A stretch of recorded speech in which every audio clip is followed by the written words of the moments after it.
تذكر يوما كنت تعانق دمعة الفكر تناجي خلق من خلقه ضعفاء. دخل الإمام ابن سيرين إلى أحد المساجد يقول: فوجدت شابا عمره لا يتجاوز 10 سنوات. لو تأملنا في حال شبابنا اليوم إلا من رحم الله، يقول عمره لا يتجاوز 10 سنوات،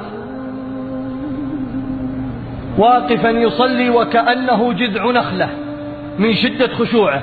يقول: لما انتهى من صلاته ناديت: يا غلام أقبل. ابن من أنت؟ قال: أنا ولد يتيم ليس لي أب ولا أم.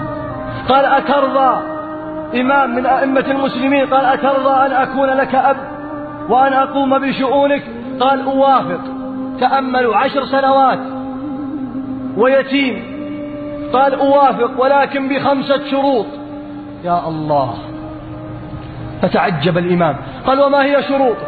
قال: شرطي الأول: هل ستطعمني إذا جعت؟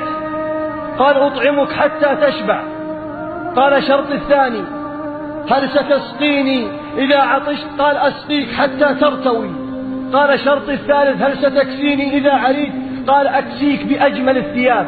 قال: شرطي الرابع: هل ستشفيني إذا مرضت؟ قال: أما المرض أقدم لك الدواء والعلاج والله يتولى شفاك.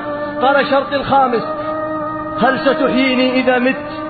قال: أما هذه فلا، لأن الحياة والممات بيد الله سبحانه وتعالى. فتأملوا ماذا قال هذا الصبي.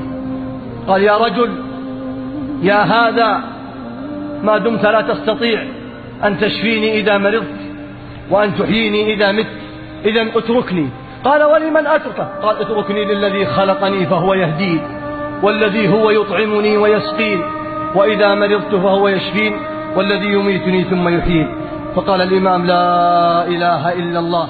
توكل على الله فكفاه الله سبحانه.